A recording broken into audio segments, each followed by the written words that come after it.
a new modern home to replace the ranch house in the Arcadia neighborhood in Phoenix, Arizona, which they had outgrown while having 3 children over the past 8 years.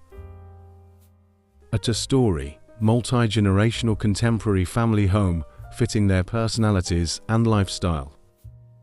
The property consists of a main house for the family and wheelchair-accessible guest house for the grandparents.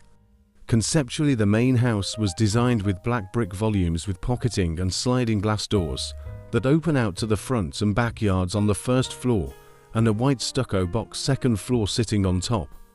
Wood was used to highlight the openings of the home, the front door and the pocketing glass doors to the front and backyard.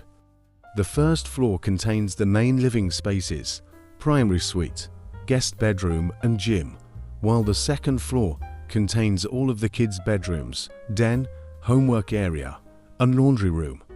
The detached guest house anchors the east side of the backyard, creating a courtyard around the existing pool that was saved.